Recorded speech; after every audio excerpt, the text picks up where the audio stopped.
Well, welcome back to another session. I hope you were well. And today I am going to be speaking about a conversation that I began 2 sessions ago, during which I talked about how relationships are not supposed to be this hard. They're supposed to be simple, and they can be easy if you know what to do. For many people, if you were to think back to when you learned how to ride a bicycle, your first attempt was hard. It was challenging. It was nerve-wracking. You felt overwhelmed. Depending on who was guiding you, it may have been too much of an experience. I recall some years ago, I was walking down the street, and I saw a father and his daughter on the side of the street, and the father was teaching the young daughter how to ride a bicycle. And for some reason, I think he got frustrated. He kept trying to encourage her not to be fearful, and I think she decided to go for it. And unfortunately for her, she pedaled too fast, and for some reason she panicked. And I was across on the other side, and I was watching. She panicked and kept moving towards the road, but couldn't stop. And her father was screaming for her to help to press the brakes. So he had to run and get her off the bike just before she got to the main road. Now that terrified her so much that she cried all the way back home. And as I observed, one of the things that came to my mind was sometimes the experience we have, first experience, second experience, if it's not within a safe environment to enable us build our confidence, there is a possibility that we are scarred forever. Most people develop phobias as a result of a bad experience, an idea, perhaps a moment, perhaps a lived experience that reoccurred, and we never go back to attempt or to try to master something that we should have found easy. Now, in today's session, I am going to be talking about relationships. But before I get into the detail, let me start by saying the following. 2 sessions ago, I talked about 5 things. And if you understand and you master these 5 things, relationships should be easy. You shouldn't be struggling. It should be simple and easy, like riding a bike. You master how to ride a bike, and 40, 50 years later, you can get on a bike and you'll be just fine. It's the same with relationships. Once you have acquired the knowledge, mastered and have the understanding, and know how to apply said knowledge, the process of relationships should be easy. Human beings are simple. Men are very simple.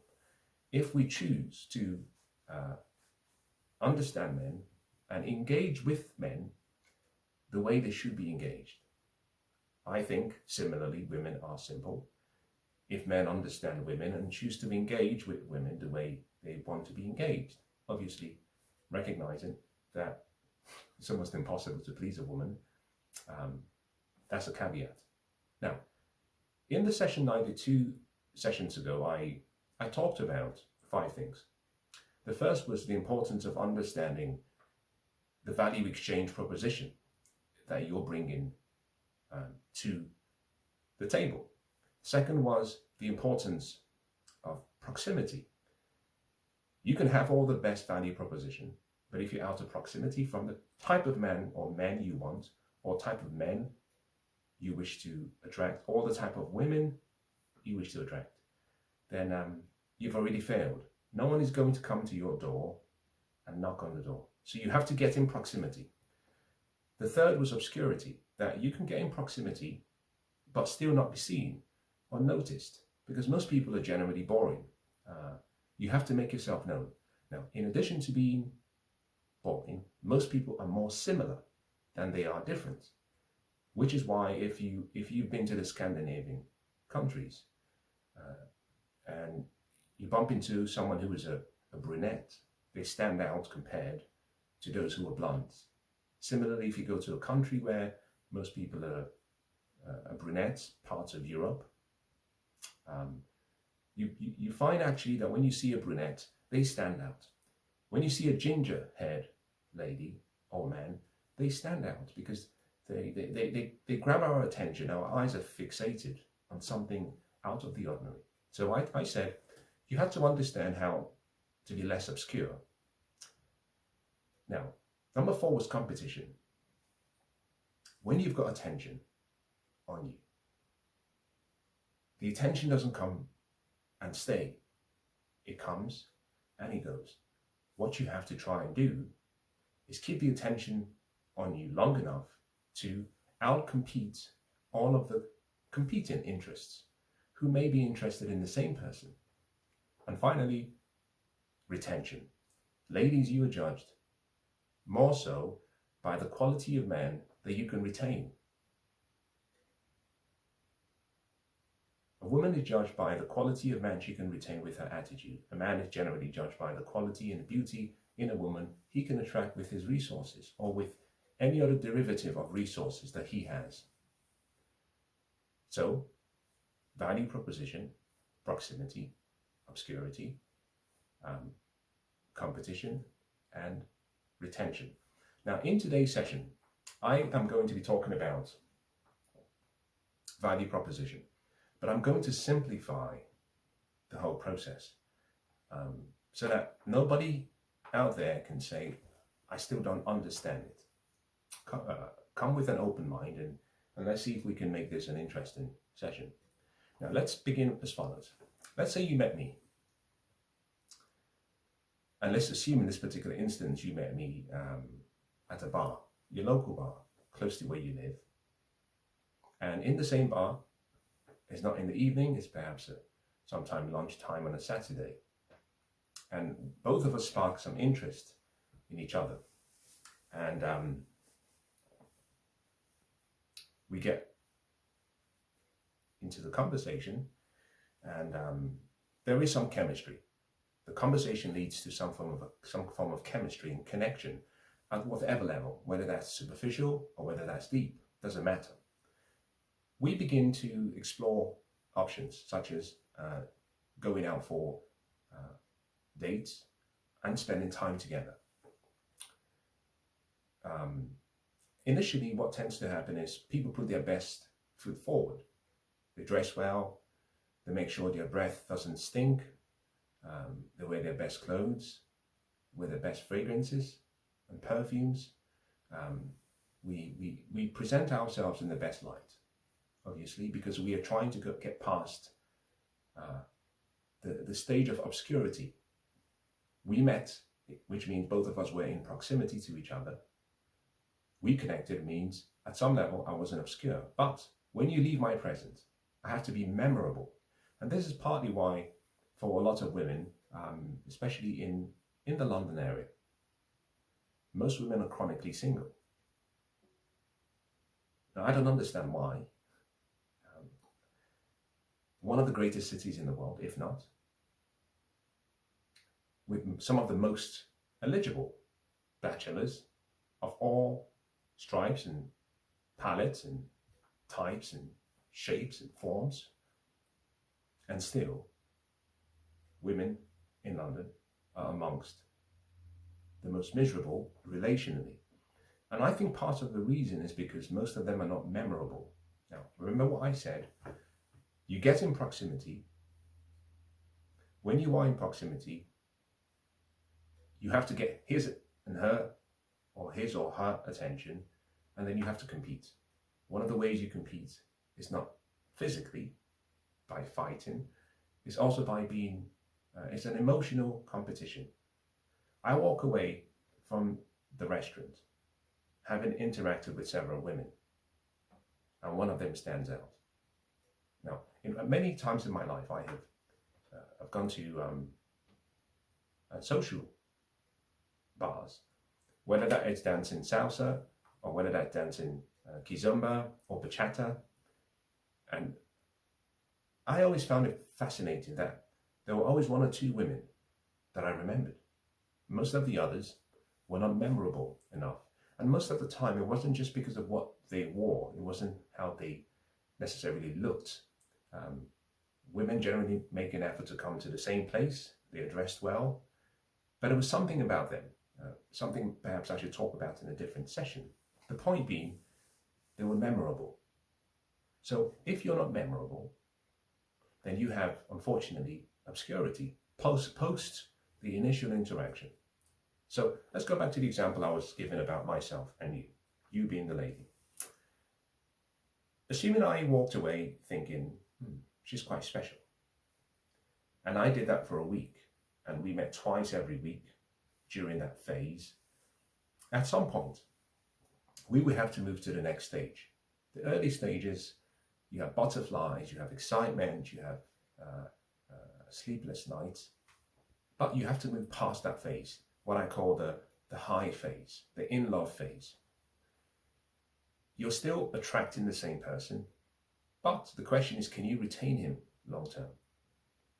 Now, for that to work, you have to have a value proposition. You have to have something, a value exchange, something that you bring that the other party finds and accepts, either to be of equal value, but certainly not to be at a disadvantage or a disproportionate value. For example, the mistake women make, and a huge mistake women make, is at a young age. Most of you have not been taught or raised, guided, or encouraged to see men as something worthy of having around. Now, if you live in the West, if you live in London, the need for a man diminishes almost every day. We have a fairly unreliable transportation system. The underground or the tube work, the overground trains work, the buses run every few minutes. We have several types of private hires. We have Uber and all the others. Getting from point A to point B, therefore, is very easy. If you don't want to take any form of transportation, you have options. You can either hire a scooter, an e-scooter, or you can hire a bicycle. And therefore, you can get from A to B, sometimes with very little interaction and with very little regard or need for protection. If you're out partying at 2 a.m., when you finish, you can take an Uber, you can take a taxi, a black cab straight to your house. If you want food, you don't even have to go to the supermarket. The foods get delivered to your house, whether that be groceries or ready-made food. Just Eat can bring the food right to your doorsteps. And anything you want can be provided. If you want your medications picked up, it's simply a click. Now, if we move away from the aspect of food and transportation, and we go into what I'll call Abraham Maslow's hierarchy of needs, and just look at the pyramid from the bottom, the physiological needs, the need for shelter and the need for security, and the need for safety, which is above that. So we go from physiological to safety. All of those needs are being provided because we've provided an infrastructure to society whereby we can outsource most of those needs. We don't have wars. We don't have as many bad actors around like we used to in the past.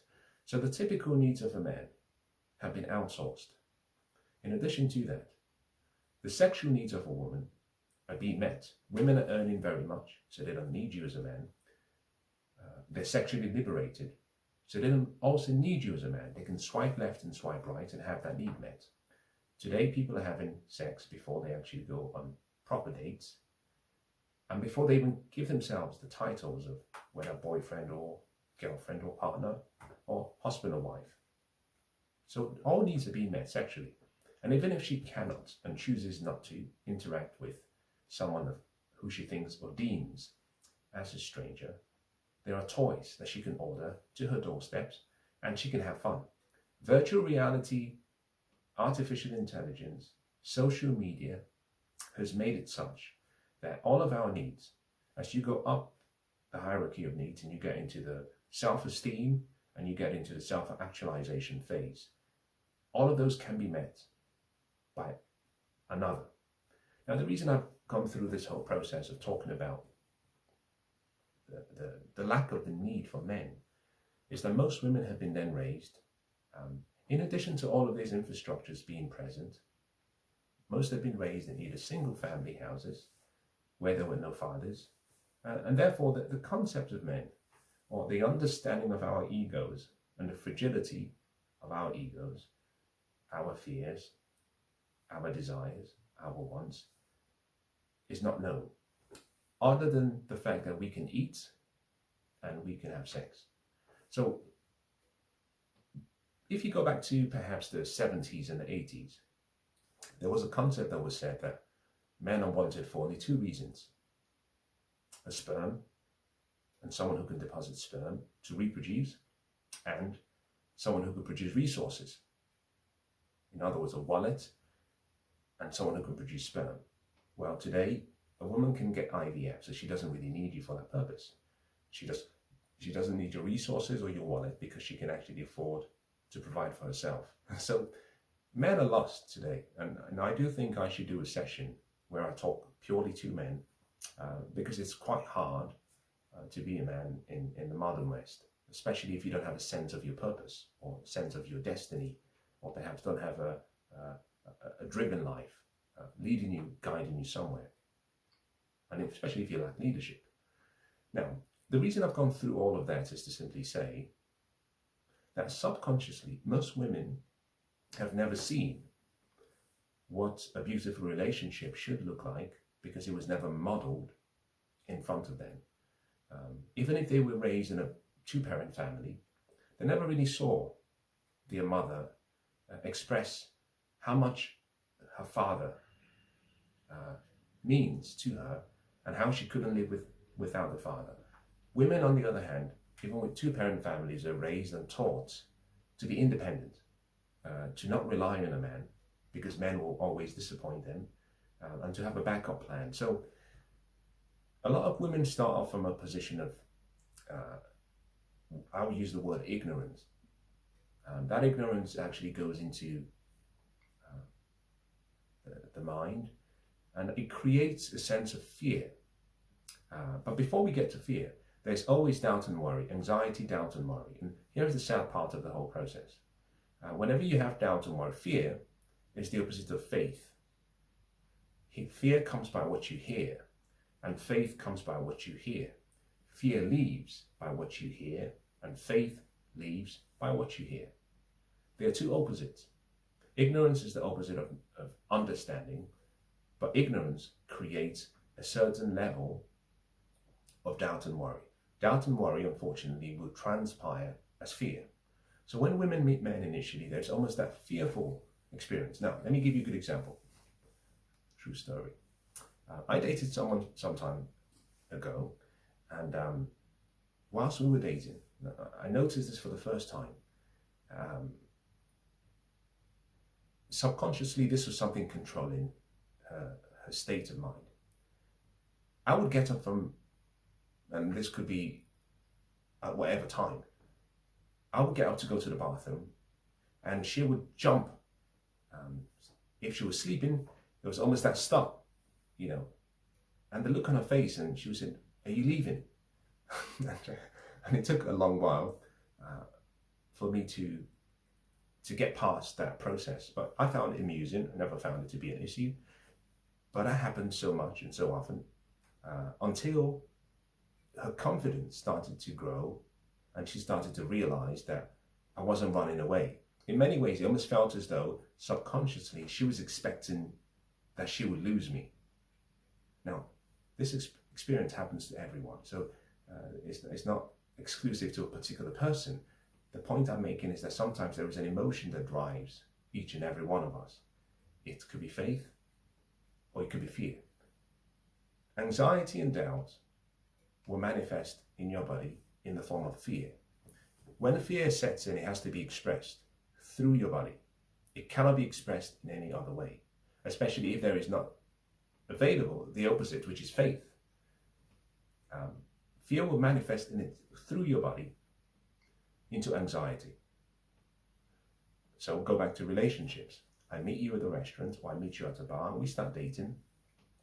And after a few weeks, the doubt and worry set in. It could come from friends or family, or just perhaps your uncontrolled thoughts,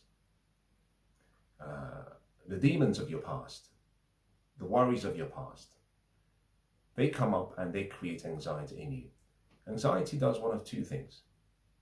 Anxiety has to be released.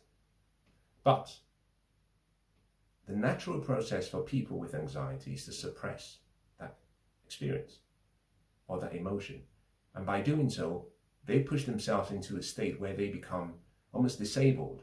There's no progress being made, which is why a relationship will peak, will start off really well, and it gets to a point where it actually starts to go into an even keel, and then suddenly it starts to die.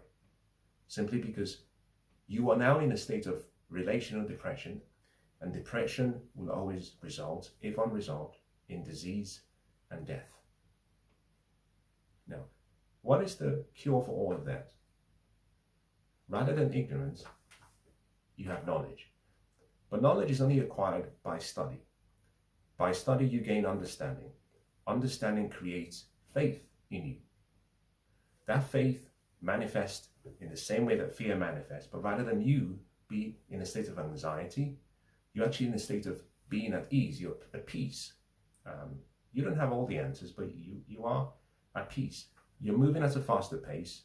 Rather than being in a state of disease, you're in a state of being at ease and accelerating. Now, I said all of that to make a point, which is the most important part of the opposite, the polar opposite of the fear you have is the word study. If you've been raised in the West over the past 30, 40 years, you've been raised not to actually see men as worthy of study. So most women do not understand men. They don't know who we are. Now, they may lay with us, they may live with us, but they still do not know who we are. The first time a woman actually plays with a man, now, this does not apply to all women, but usually the first time is foreplay, because she's never played with a man before the intimate experience, which creates a lot of issues, because she only thinks about a man from the act of sex, or intimacy, or seduction. There isn't a face she has in the subconscious mind about what a man is. Now, there might be a picture about the person she is dating or may have dated, but there isn't a face. She doesn't have a form. And even if there is a form, it's a distorted form, a form to be feared and avoided, a form not to be trusted. Now, I went through all of that simply to perhaps give you the information that you need to understand that what troubles you is the lack of study. And if you study men, and if you have an interest in studying men, what you will find is that, some of us are fathers, brothers, lovers, some of us are sons, and we're generally good people. We may have some, perhaps, challenges, but at the core, we're simple. And we think logically, we don't think emotionally.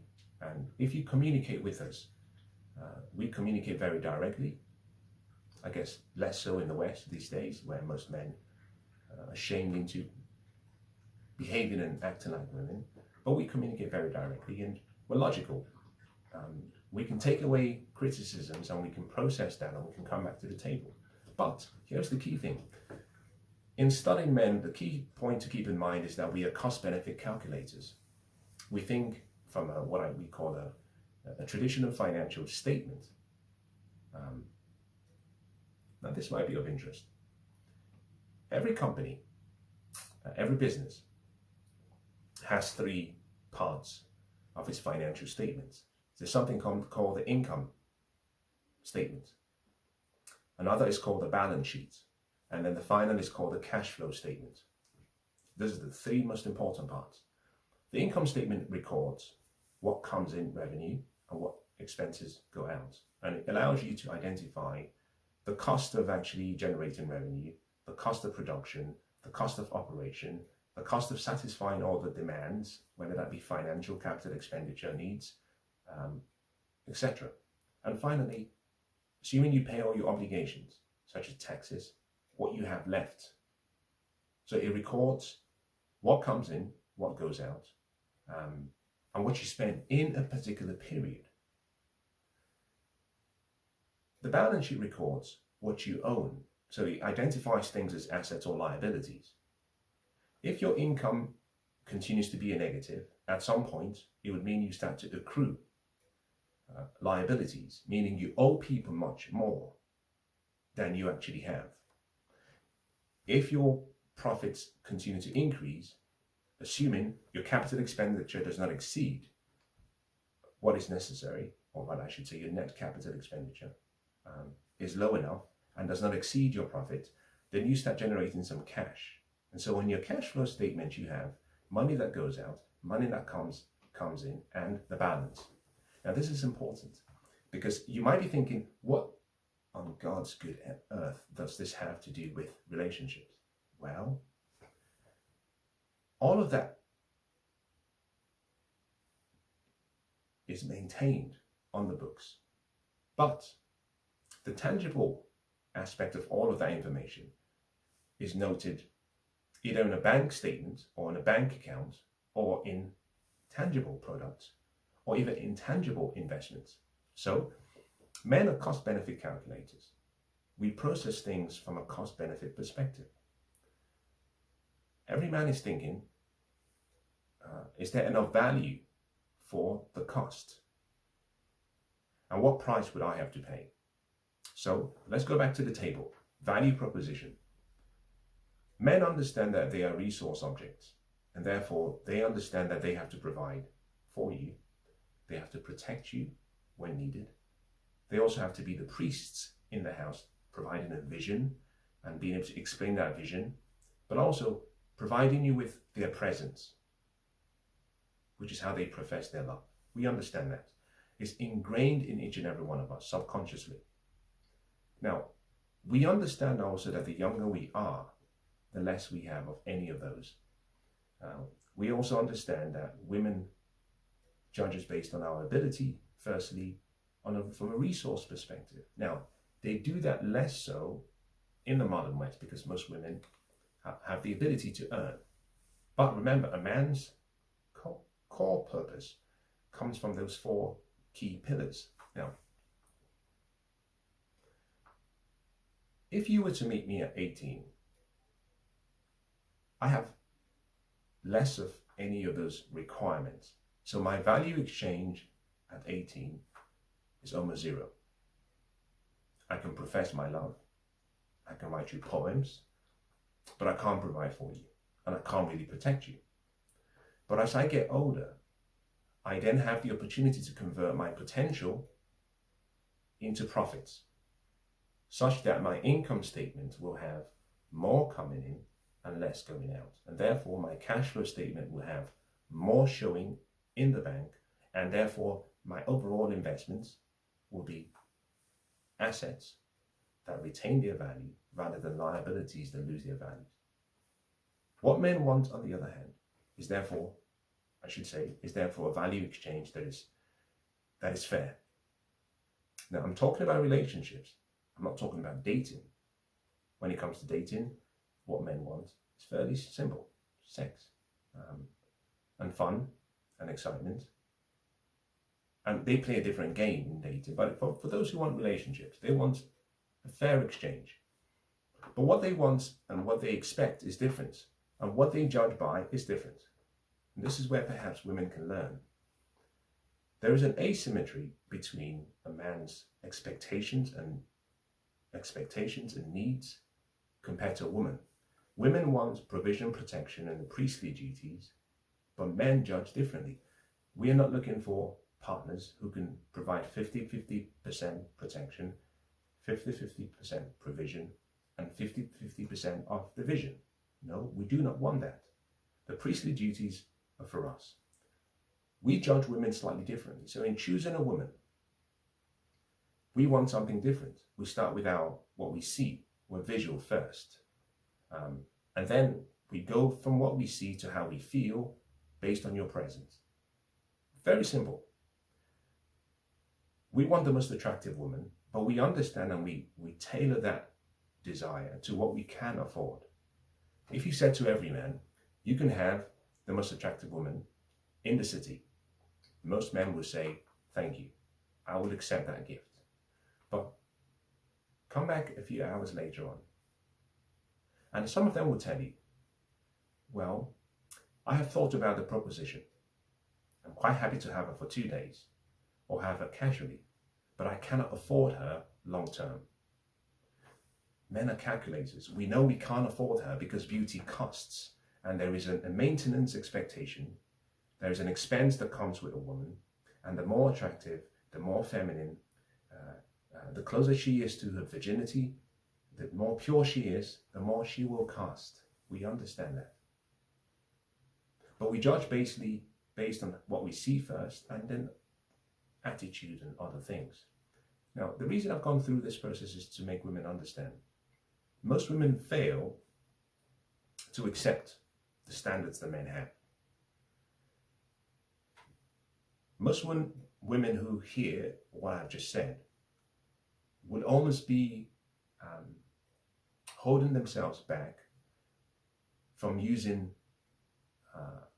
names or shaming strategies or tactics based on the fact that they do not like any of the things that have come out from my mouth. It doesn't matter what you feel. Men will always be men. Now, the reason I've stated that is a simple one. Remember what I talked about value proposition. Now, we believe as men that we have to be able to be attractive resource objects. But women, from our perspective, are also objects. You are sexual objects. Secondly, you are reproduction objects. And then you are what I'll call muse-like objects. I explain. We're visual. We want the most attractive woman available. We look at attraction in several ways. Sometimes it's simply your face, but that wouldn't be sufficient.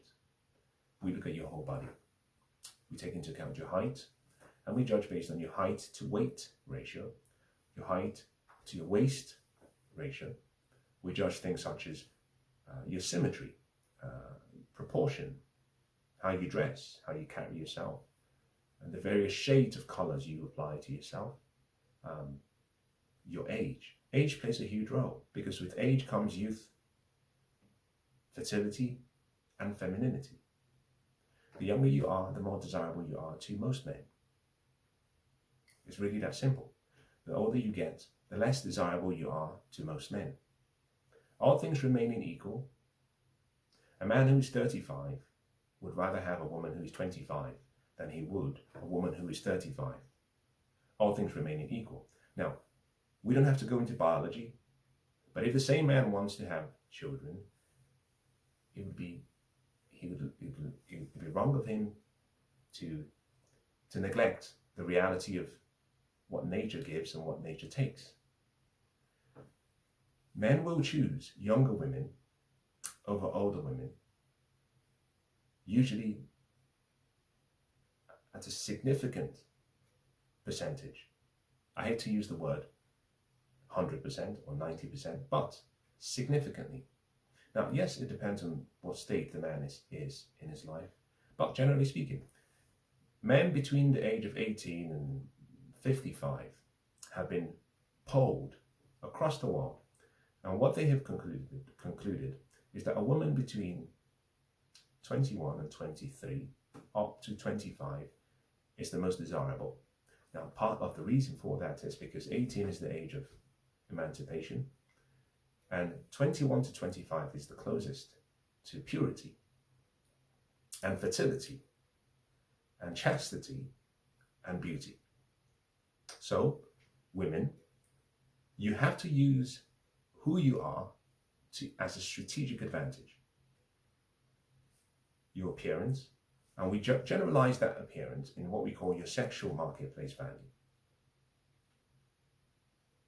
Once we've judged you sexually, the next part we look at is, if we want to have children and if we wish to be a family, we judge you based on your reproductive fertility value, your ability to bring to term a child. If you're 35, you are at high risk pregnancy. If you met a man who was, say, 40, and the man in question wanted to have 2 children,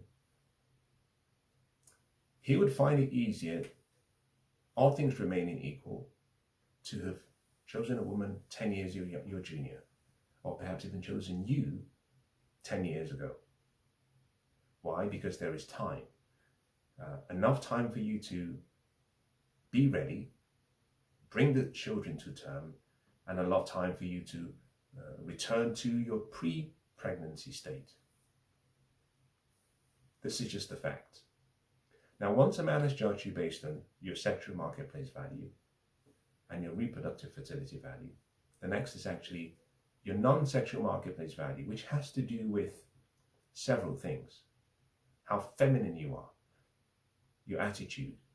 In many ways, I call it your A, B, C, D, E, F, G, H, all the way to Z of your image. Your appearance, your behavior, your communication, and it goes on. The level of decorum, whether you were trained in etiquette, whether you understand how to be a lady, how you speak, how you carry yourself. In many ways, you can put all of that into the term servanthood. The reason is simple.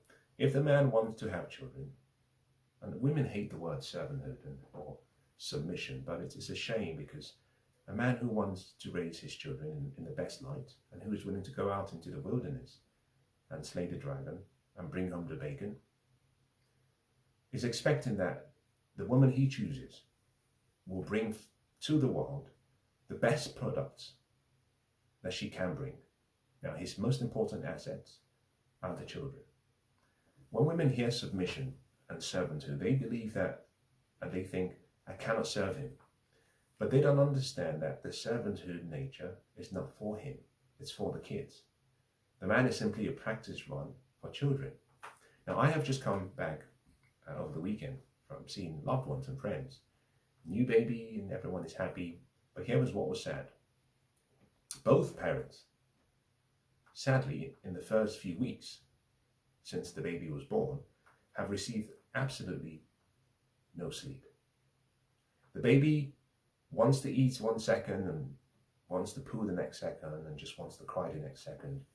Within a space of a few hours, I cannot remember how many times the mother had to feed the baby. Now, if you do not have a servant's heart, you will not have the stamina to withstand the variation in mood of a young baby. So, servanthood is necessary for you to be able to serve the children when they come, if they come. Now, once men have judged you on those 3, they decide. They judge you based on 2, or rather, they categorize you as a woman into 2 parts. Fun and forever. If you're a fun girl, they put you for what we call recreational use, leisurely use, just for a good time, short term. Those who are perceived to be wives, not wives in training, but wives are placed in a separate category. Good men avoid playing around with such women because karma is a bitch. We stay away from such women because those women are wives. In any case, what you tend to find is that the more the man just simply wants to date, he only judges you based on your sexual marketplace value, purely based on attraction, and beauty and age play a huge role, but age not so much, because all he wants primarily is sex, and sex from someone attractive. But as he moves towards relationships, he starts to lean slightly away from beauty alone, because most people who are very attractive often lack the other qualities required to either be wives or mothers. So you tend to find that a man who simply wants to date will rank your sexual marketplace value as the highest. He doesn't want children, so your reproductive value doesn't play a role. And he doesn't want to spend too much time with you, so he doesn't care about your attitude, your non-sexual marketplace value. He judges you based on one simple metric. But if he wants a relationship, and if he wants to have children, then he starts to move to the others, and he starts to average out. He takes the aggregate.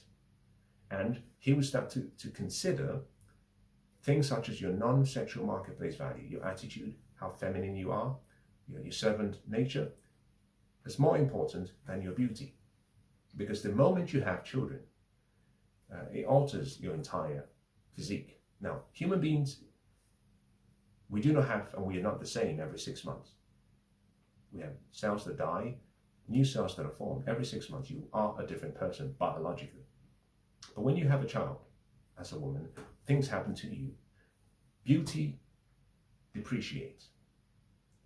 Intelligent men, therefore, do not place too much weighting on beauty, especially if they want to extend their lineage. The most important gift and honor you give a man is bringing into the world his seed.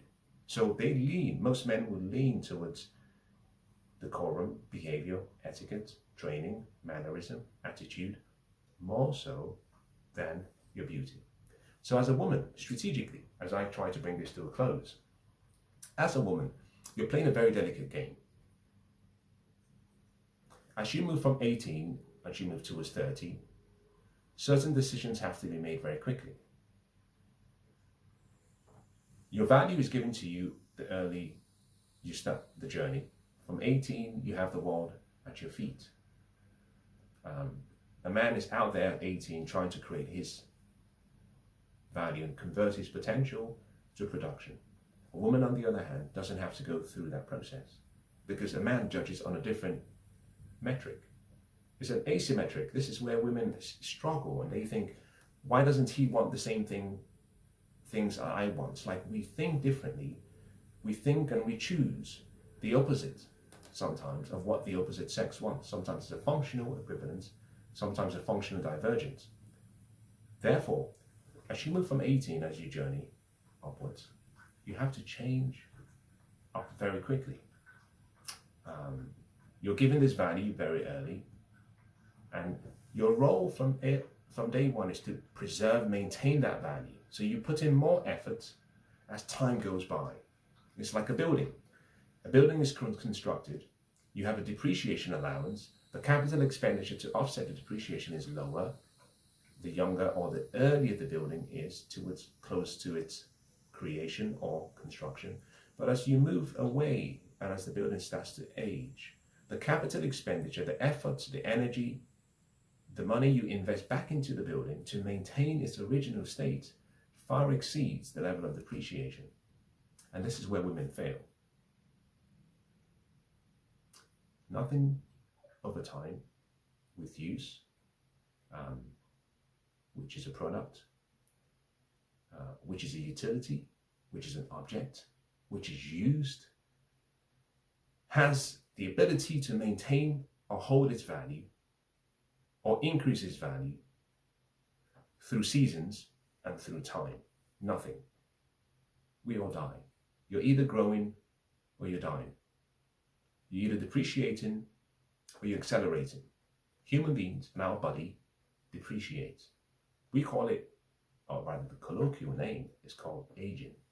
You have to embrace that.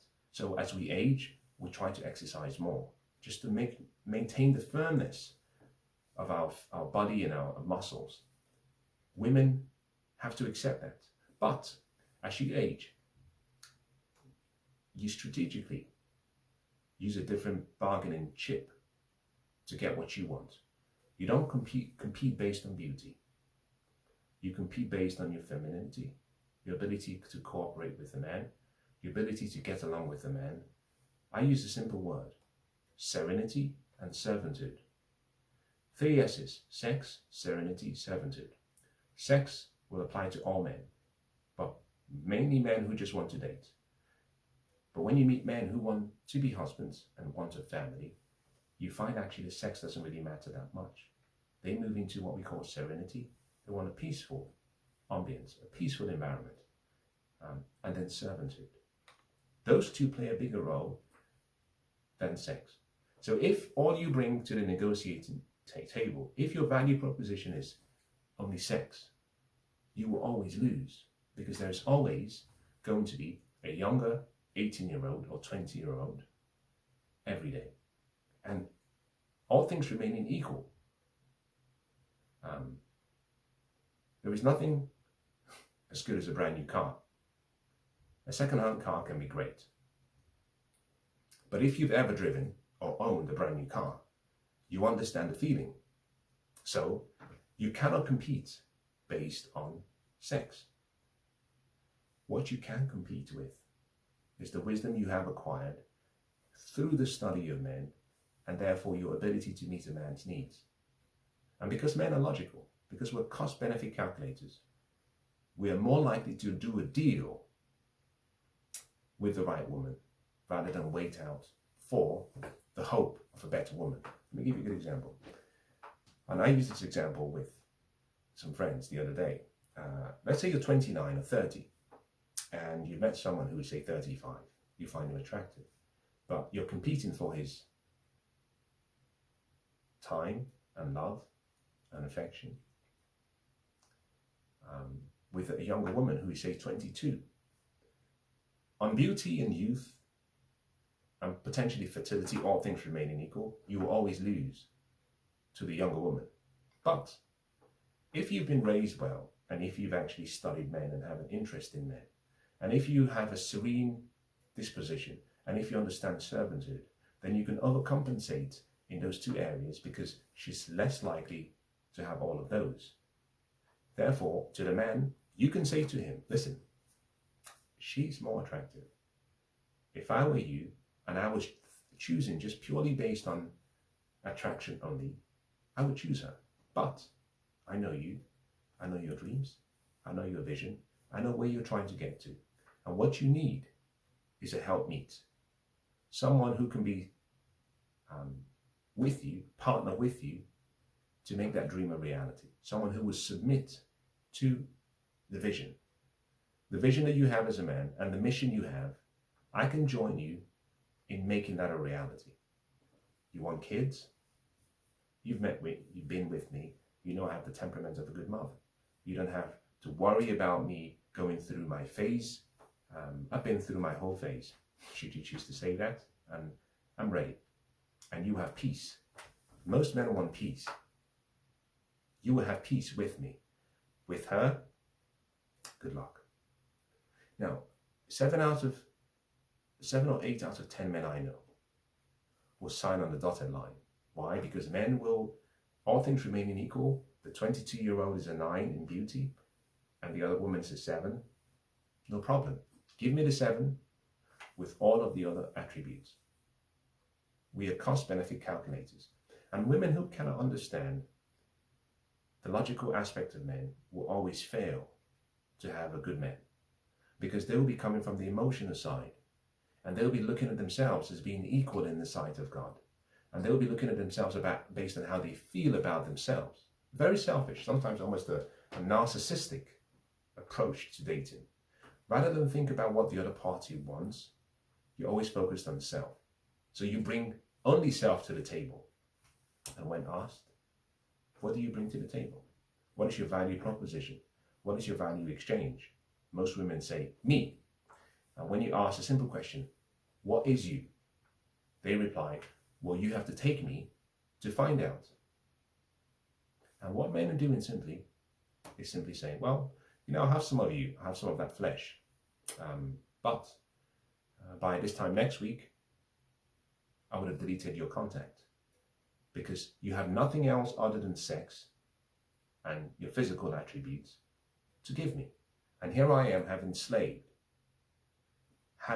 for many years, but most importantly, still willing to put my life to protect yours. to die for you, to protect and provide for you, to profess my love and be the priest. And in exchange, all you're giving me is a body that has been used, that has a body count that far exceeds what is considered acceptable, all the trauma that has come with that, no appreciation for who I am, do not understand my uniqueness, do not understand the gift of honor, will not even honor me, but even more so expect me to lord over you. How can I exchange happily with what you have to offer? Now, I'm going to stop here, but I hope that's been useful. Again, let me conclude by saying the following. Men are very simple. And relationships with men can be very easy.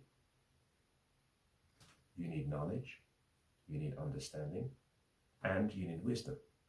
You need to appreciate who men are by studying, develop an interest, a curiosity, a fascination, a genuine interest in men. And if you do so, and if you're able to put aside your ego and recognize that the value proposition and value exchange has to be about right, it cannot be unfair. You cannot be asking for 80% and he gives and he gets 20%. It has to be somehow comparable. If you can understand men and understand the value proposition concept, then it's easy to get a man. Now, I hope that's been useful.